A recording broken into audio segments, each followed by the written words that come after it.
We all work very hard, and at the end of the day, sometimes we like an adult beverage. Well, did you ever think of an adult beverage with our state tree, Doug Fir?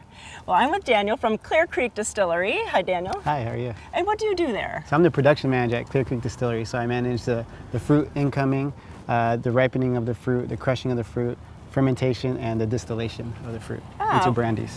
But this isn't fruit, this is a Doug Fir, so why are we standing in front of that? So actually, we take the Doug Fir buds and we pick them when they're nice and green, bright, fresh buds off the tree, and we use these to make our Douglas Fir Brandy. And it's a great spirit. We pick these buds into a clear spirit. It steeps for about a week or so. We take that, we redistill it into a clear spirit, and then we pick back into it for the color to get this bright green Doug Fir color. Well, that just sounds delicious, but I think it sounds cool, but really it sounds very unique. Did you guys come up with it? Actually, in the French, that they have done all kinds of things with distillation. So they've done something like this before, using a pine, which is, the Douglas Fir is a cousin to the pine tree. And since being in Oregon, we have this great resource of Douglas Fir trees, and we'd like to, bring that tradition to Oregon and use the Douglas Fir buds. So what are you looking for when you pick the buds? So actually we're looking for the new growth of the Douglas Fir tree. As you can see, it's a bright green Douglas Fir bud, just the fresh tip. It's a nice citrusy note.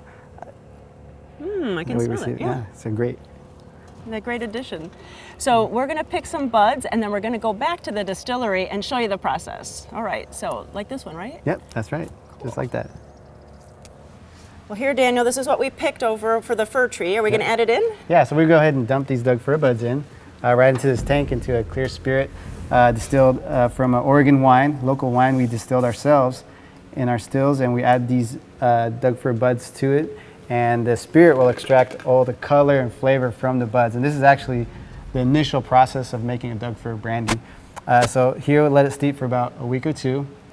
Then we'll take this product and we'll pump all this into our copper pot stills over here. But how do you know when you're ready to pump, it's ready to go? So actually it's all sensory here, craft distilling, so everything's done by sensory. So we sample it, we taste it, and we just kind of know that the flavor is right where we want it to be when it's ready to be distilled.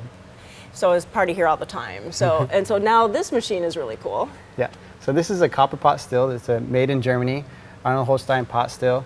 It fits. We pump the spirit with the buds into the still. The distillation process takes about 2 hours.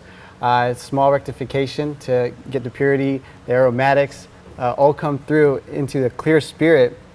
It comes across, and here's a condenser, and it condenses into just a little trickle of a clear spirit, a fresh, bright, citrusy Doug Fir aroma comes off of the spirit. But how do you get that beautiful color? Because I saw what the finished product looks like. So how do you get the color? Right, so the second part of it is we go back, we take the spirit that's clear now, and we take it, we store it in a stainless tank, and we pick new buds into it. So we'll go back up, we'll pick a second time to get that nice, bright green color. That is nice. And so let's go over to the tasting room and we can see the finished product. Great. Thanks. So this is the distillery tasting room, so we have to taste. So what am I looking for when I'm tasting? So in the Douglas Fir Brandy, you can taste some nice citrusy notes, some Doug Fir as if you were walking through the forest.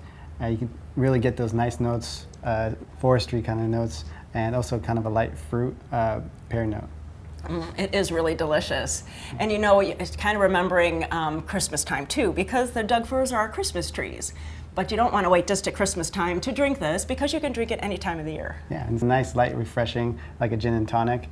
Make a regular gin and tonic and just a splash of the Douglas Fir eau de vie in it. And it's nice, great in the summer. Yeah, and I see that you do so many different flavors. About how many do you do? So we do over a different dozen fruit brandies. And we also have a line of grappas and cordials, fruit liqueurs. But our brandies is what we really focus on, and it's all made from Oregon-grown fruit, and also our apples actually come from Washington, the Yakima Valley. The pears come from the Hood River Valley. We get Bing cherries also from the Hood River Valley, blue plums from Oregon, and Mirabelle plums, raspberries, and we also have the liqueurs, which are all different kinds of berries, marionberries, raspberries, a cranberry, which is a great local cranberry fruit that we make a cordial out of. Yeah, you don't think about cranberries at all. No, you don't. It's nice that you're here for us. You're just local people that you're really using all the bounty of Oregon. So thank you so much for that. Thank you. Cheers. Cheers. But if you have any other questions about where to find Clear Creek Distillery, please go to gardentime.tv. We'll click you over to their website, and you can stop out 7 days a week and come and try some of the delicious spirits. Thanks so much, Daniel.